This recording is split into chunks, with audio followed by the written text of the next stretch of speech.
I bought this wore out golf cart a couple years ago to have around the house here. We carry the garbage down the road and go check the mail in it, ride the girls around sometimes on it. But it was wore out then, it's really wore out now. Even though I've adjusted the valve several times on it, it's now got to where it won't hardly run. So I'm gonna pull the motor out of it and rebuild it.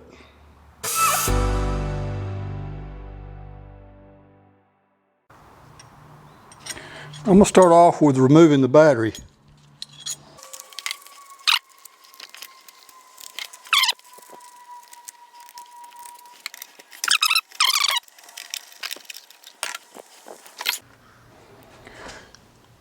Now I'm removing the choke cable from it.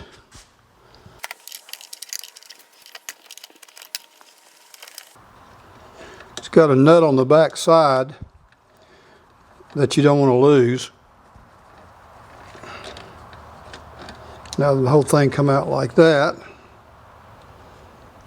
Put that back on there. Now I got a tie strap I got to cut here. And I may go ahead and remove this cable just to get out of the way of removing this engine.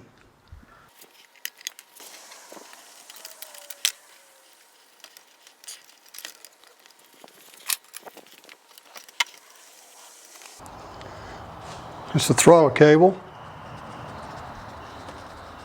Now there's one on the back right here that you can't see from the camera angle, but there's a linkage there that ties to a pivot arm that's mounted to the motor. So I've got to undo that linkage from that pivot arm.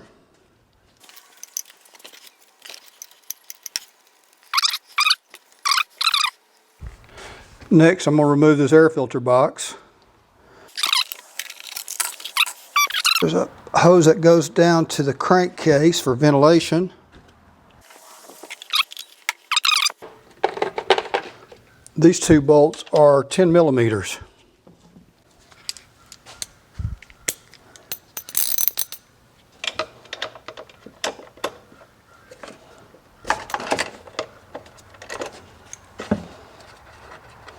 There's a metal plate in here that you got to be careful. If you take this all the way apart, that metal plate goes in a certain way, and I believe it's to prevent backfiring out of the carburetor.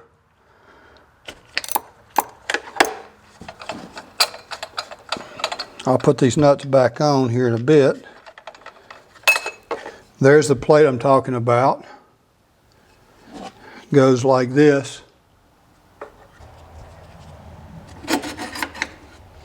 Now then, there's some more nuts down in there. Let's see here. Yeah, there's 4 down in here. The top 2 are bolted to the carburetor. There's the left front top. Now I'm going to take out the right top. I'm going to remove this air box because I got to take off the generator starter. That one's got a lock washer under it. Now then, I'm going to take off the bottom right, which looks like the top left.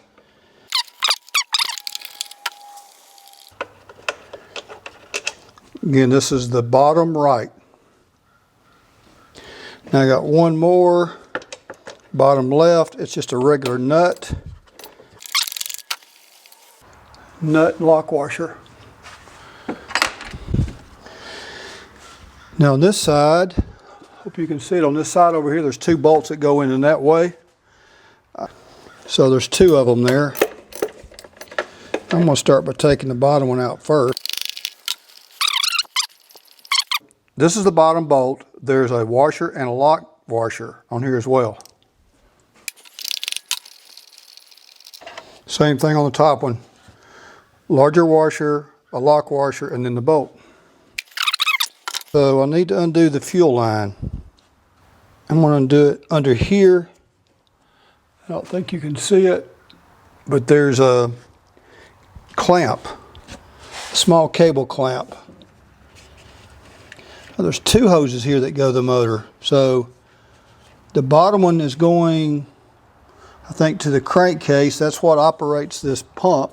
It's a fuel pump that operates off the vacuum pulses of the motor. and then the other one comes straight up the carburetor, so I got to remove both of those.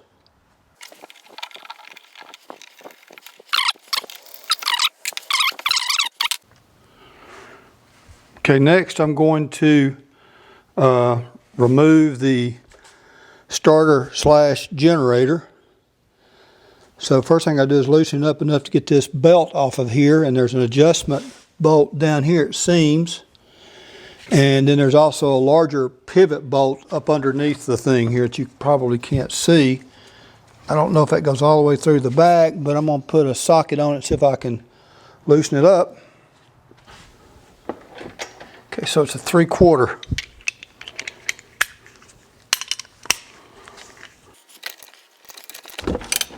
There must be a nut on the opposite side.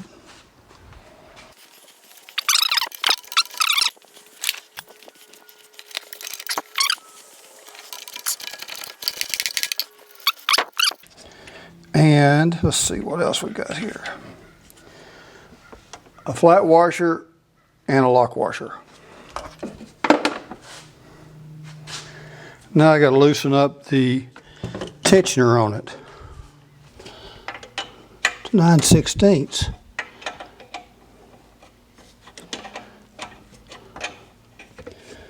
There's two bolts, two nuts, and they lock against one another when you get this thing in place.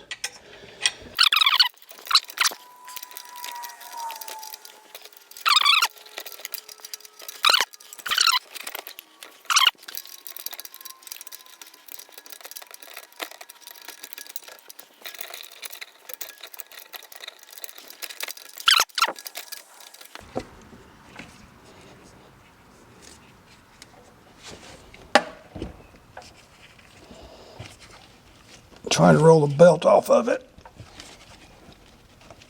like that. You gotta be careful, you get your finger in there. Guess before I go much further, I better remove these wires off of here. Okay, this is the main wire here at the top of the starter generator. It's holding on a cable. It's held on with a flat washer, a lock washer, and a 10mm nut.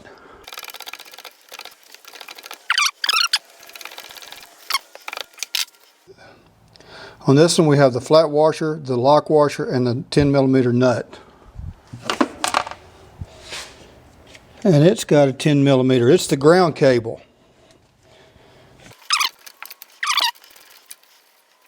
Okay, same thing. Flat washer, lock washer, and 10mm nut.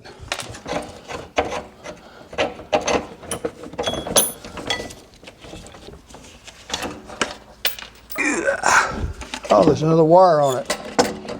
Guess you need to check that really good, but there's another wire on it. It's a green wire. Also, this washer came out from underneath the adjustment stud that's on the starter. It sits between the adjustment stud and this place down here.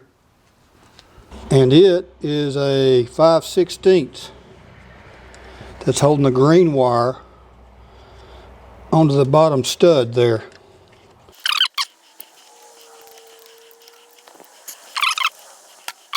Again, there's a flat washer, a lock washer, and the 5/16 nut. Okay, now I'm going to try to remove this big belt so I can keep my big head out of the way of the camera.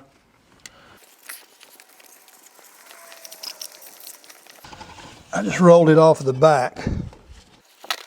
Now I'm going to try to take the exhaust loose. First thing I'm going to do is try to put some WD-40 on some of these places.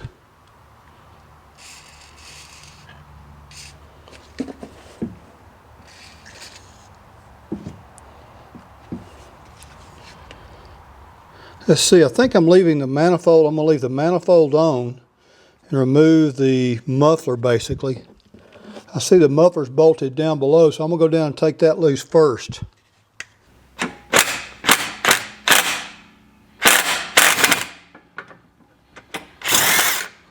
Okay, this is on the bottom side of the muffler. It's held on by this 1/2-inch bolt with a flat washer and a lock washer. It's sitting in a slot on the muffler, so I probably didn't have to remove it completely. I think what you do is you loosen the top part up here and it'll pivot out, and it makes it easier mounting the muffler when I go back to put it on. That came loose. I'm using the only boxed in wrench I have.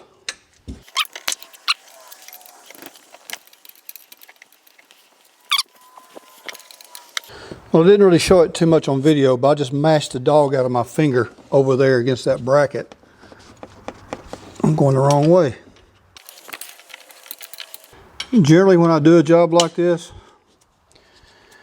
I've said it before, I can't do it without losing blood somewhere along the way.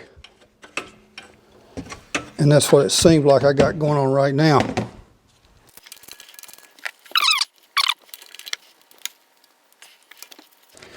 All right, this is the top right bolt.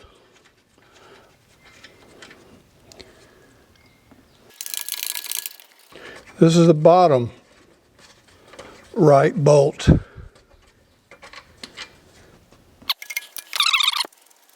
All right, that's the bottom left bolt. And I think this is going to turn it loose. This is the last bolt that's on the top left. Probably should have left that bottom bolt in underneath to keep this thing from falling down on me, because I can tell it's already wanting to pull down. Because it's pretty heavy. There we go. And it's falling out the bottom. This is the last bolt. That was the top left. Okay, the muffler's out. Next I got to take these wires loose going to the coil over there. It's tied up here at the top with a little zip tie.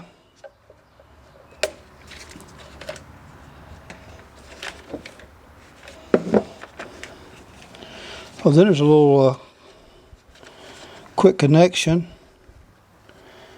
going to somewhere down inside. I don't know what that is exactly yet.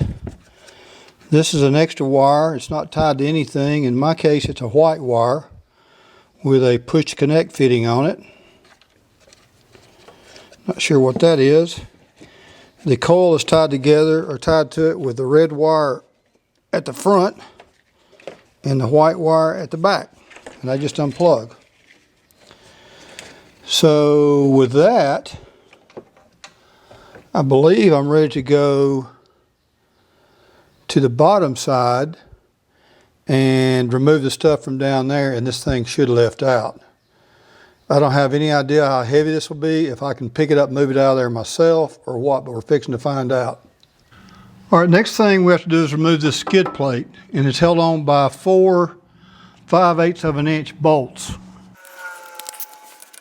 You can see what bolts they are. One thing I noticed is there's a cable that runs between that plate and the motor. I don't know what cable that is exactly. I'm not even positive it's supposed to be there, but it is. It's running underneath the motor and coming out about the center of the plate on the back. So here's the cable I was talking about. I guess that's the way it's supposed to go. I don't know. Now, I see some bolts coming in from the front, bolted into the motor. And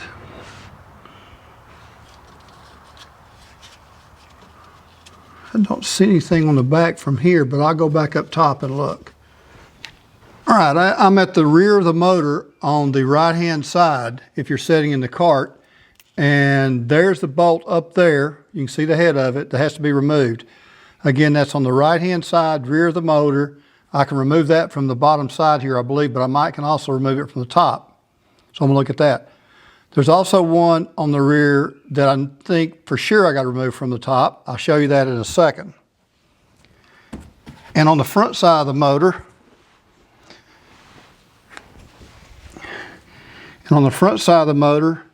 there's this bolt here, and there's one on the opposite side, just like it, it's got to be removed. But before I do that, I noticed on the top side a second ago, I have a couple more things to undo. Okay, back on the top side, I noticed that the ground wire that I removed from the starter also ties to the motor right here, so I got to remove that. And this linkage right here, if I can keep from putting shadows on it, this linkage right here is tied to the frame down here. So I've got to take this nut out to remove that linkage and separate this linkage from the bracket that stays in the cart when I remove the motor. And I think that'll be it. So I'm going to remove this top stuff here real quick and we'll go back underneath.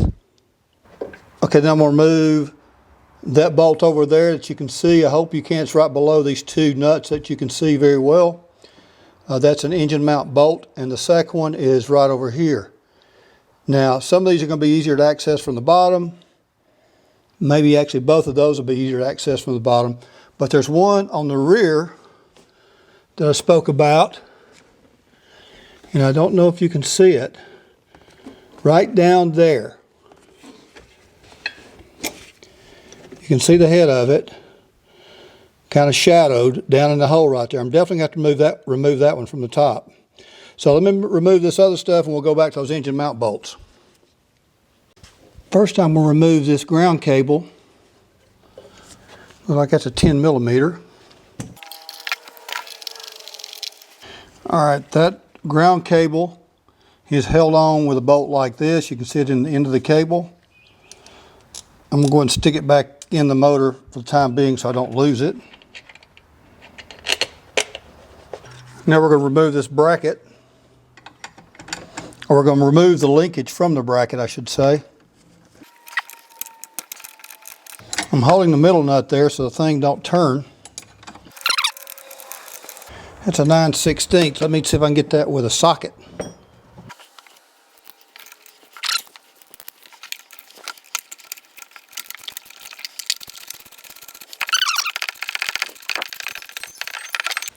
Okay, even after removing the nut out of this bracket, I still can't get it out. I'm definitely going to have to loosen that up down there. Those are 7/16 bolts I found out, and they have a nut on the back side. So I've got to hold the nut. I think I can take this thing loose though, just get it loose enough to move the bracket a little bit, and I can get this linkage taken away from it.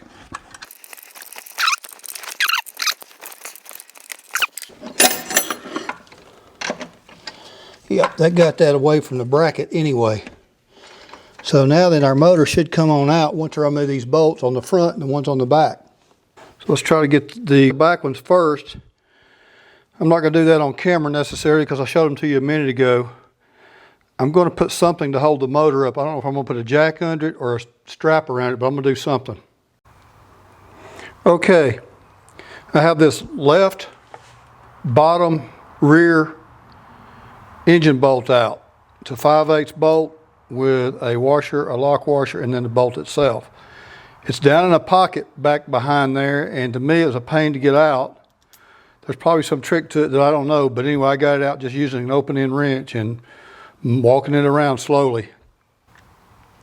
I'm about to remove the last 3 bolts. There's one on the back and the 2 on the front. I wanted you to see what I did here. I put I put plywood, 2 pieces of plywood that are separated, and it allows the cables and stuff to run through there where they were before. And they're reaching out to this big bracket up here, which is supporting the front of the motor, and this one back here, which of course is supporting the back one. I started to loosen some of the bolts. I wanted to see what would happen. Of course, they start dropping down. So I'm going to hold those up. That's going to secure the motor and hold it in place while I take the last 3 bolts out. I'm going to go ahead and remove the rear motor mount bolt, the last one back there, then I'll come back and remove these 2. Those are 5/8 bolts, by the way.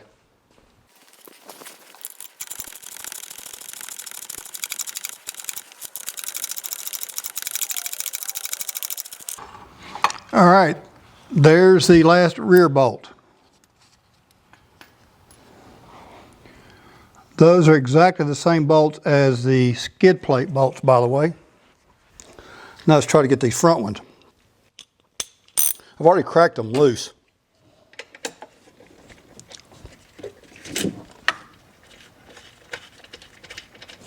That's going to be the easiest one. I want to see what's going to happen when I go taking this one out. All right, working on 2 front bolts. The rear bolt's already out. The motor's actually cradled by this front bracket here and the back bracket. So it's setting on those brackets. The 4 bolts that hold the skid plate on also go up into the bottom of the motor. So when you start taking all those bolts out, those 2 brackets want to start dropping down. So I've got a jack under there now, like I showed you, to prevent that from happening. I need some ratcheting wrenches for this. I have some metric ones, but not regular ones.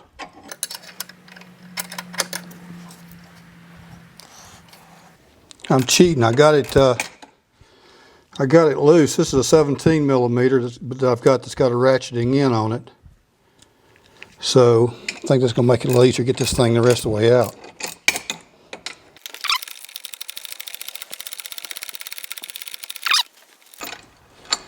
There it is. Bolt, washer, and lock washer. All right, one more.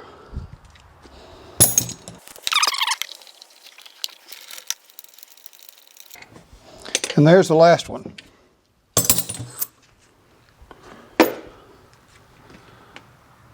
I believe the motor is just sitting there in its cradle now.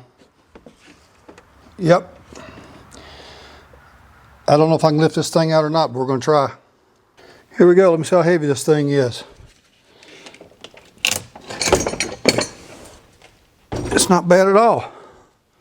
I mean, it ain't super light, but I'm a strong guy.